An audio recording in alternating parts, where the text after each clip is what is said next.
Welcome back to Grit Gym. Today we're going over the Save the Shoulder series. This is video 5, and we're going to go over the exercises. We're going to name 3 big exercises that were definitely game changers for me, and how we do it just a little bit different at Grit Gym than your physical therapist and definitely your chiropractor. If you're having a shoulder problem, get away. But what we're going to go over are anatomy. Tori's going to help us out with some of the demonstrations. And then we're going to jump into it. So what do we do? What I've been doing for the last 12 years is people come to me and they have a problem. They can't work out the way they want to. They can't work out the way they need to in order to push out into their life the way they want to. And we help them with that. Because if you can work out consistently, you are going to make progress. And if you're in pain every time that you work out, there's a problem, and we got to listen to that. So shoulder's been nagging. You got a lot of stuff going on. Well, we went over thoracic mobility and the other ones. We went over the rotator cuff yesterday. Now we're going into a few other bigger, maybe not bigger muscles, but different muscles. They're definitely bigger. So we're going to go over the rhomboid that kind of goes like this, and we're going to go over the trap that kind of goes like this, and it actually ends up going all the way up to your neck and out to the end of the shoulder. And then we're actually also going to go after the serratus anterior. That is the big game changer. You have to get on top of this one. This is the one that nobody seems to want to understand. But it attaches along the inside of that shoulder blade, and it wraps around the rib cage this direction, okay? So what we want to get out of this is we want this shoulder blade, the movement of the shoulder blade, we need it to be able to elevate, we need it to be able to upwardly rotate, and we need to be able to pull it forward, okay? So you've got to be able to suck that thing into the rib cage. It needs to be able to upwardly rotate, and it needs to be able to elevate. Otherwise, the shoulder out here, this simple joint, is not so simple, but this joint is going to take the brunt of all of your movement. So we need to get that down. And how do we get to the serratus anterior? Well, Tori's going to show us. So come on down here, and we're going to do, can you follow us? All right, so Tori's going to show how to do a suspension serratus press. So she's going to put her forearms inside. Go ahead. What's up? You want me to face this one or that one? Face the door. So we're going to face the door. We're going to put her forearms inside of the rings. All right, what we're trying to do, the serratus anterior, you're going to feel this one about right here. This is what you're trying to get. You're trying to get this motion, that shoulder blade to suck in just a little bit. That's all it is. I'm not talking about this motion. Look at my shoulder blade, suck that sucker in. Okay, when that happens, it's going to pull her shoulder blade up and around. So she needs to get all of her weight onto her left leg, and then she's going to press up and forward, trying to upwardly rotate. Go ahead and take a step forward. Another step forward. All right, so she's trying to get this position to upwardly rotate and press through so she gets a feeling down there. Okay, pull the rib cage down just a little bit. Now press. Yep. All right, so this time, just a little bit less from the shoulders. Now press up and through. Excellent. Rotate just a little bit. Do you feel that right in front of your rib cage? Yes, sir. That's what we want, right in front of the rib cage. All right, let's flip around, show them from behind. Pull these crossed. So when Tori pulls around, you're going to put your hood up. I'm just kidding. You're good. All right, when we're from behind, we want that shoulder blade to pull into the rib cage, and we want that thing to upwardly rotate. So right now, this is the inside of her shoulder blade right here. This is the bottom. Here's the angle. Okay, we want this motion to happen. So she's got to pull that thing forward. She's got to really suck that in. She's got to press through, widen out just a little bit. Okay, and that gets and then pull back, and then keep the shoulder blades apart on the way down. Okay, a little shrug there. Just relax that out. Go for it again. Press, press, press, press, press, press, press, press, press, press, press. All right, now keep that apart as you come down. Keep it apart, keep it apart, keep it apart, keep it apart, keep it apart. Pull the elbows in. Okay, this time go ahead and come up the same way that you came up. Excellent, rotate. Now press through, press through, press through, press through.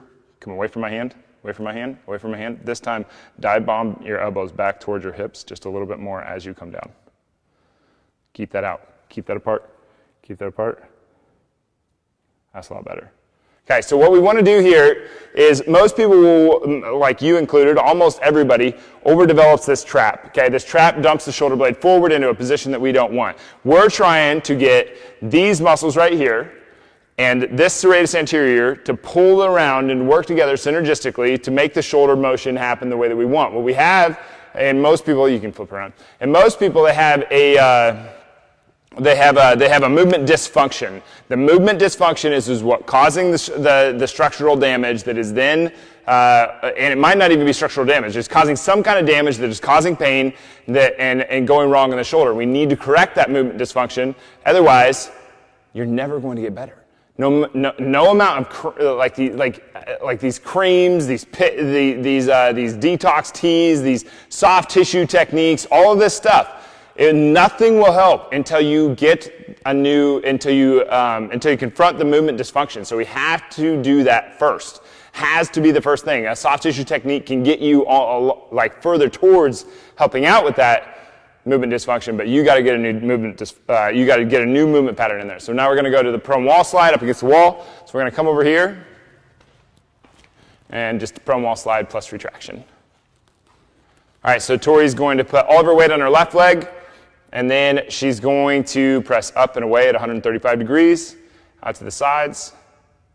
All right. Now pull that shoulder blade around. Really press up just like you did. Now pull back and away. Away from my hand. Away from my hand. Away from my hand. Both arms. Pull, pull, pull. Go ahead and pull hard. I am. All right, so now she's getting a little bit of posterior tilt, and the reason that she can get that posterior tilt is because these muscles are kicking on, and that serratus anterior is pulling forward. So now she's going to come back to the wall, and then she's going to pull in. This time go a little bit higher with your hands. That upward rotation, that's exactly what we want. Pull, pull, pull. Now pull back away from the wall. Pull, pull, pull, pull, right back through here. That's a lot better. Okay, come back, get one more. Okay, so now our shoulder blade can come back to more of a neutral spot. I'll show you what's going on with your shoulder blade with my hand. Go ahead and come up. Now pull back and away. And it's kind of tilting back like that. That's exactly what we want.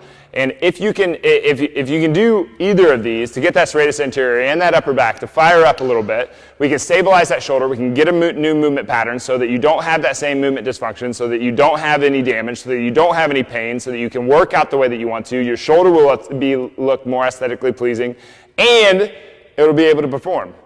Lots of good stuff, right? And if you're interested in learning more about this stuff, learning more about your individual circumstance, go to gritgym.com/PDS and sign up for your program design session where we can dig into this stuff and figure out what exactly is the exercise that you need to help you get better. Okay, let's go ahead and do the last one. The last one is scap plane external rotation. So Tori's going to put her hand, I need to get to the other side here. So she's going to put her shoulder blade right into the wall. Okay, she's going to put her hip up against the wall, and then she's going to put her elbow into the wall. Now her free hand is going to go against the front of the shoulder because that kind of gives us a second set of eyes. Okay, so what she's doing here, she's going to externally rotate up to the wall, press into the wall, hard as you can. 1, 2, 3, 4, 5. And now she's going to come down. Now this is the important part. This is what everybody messes up. Okay, as she comes down, it's very easy to dump that shoulder blade forward trying to go further into internal rotation, but she's not going to let that happen, right? And that's about it. Okay, and then come back up. So she wants to force that internal rotation, but we don't want to go too far to where we're actually compromising at the shoulder. Hey, Joe?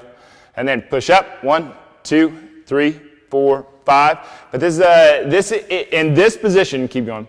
In this position, and just get 5 of these.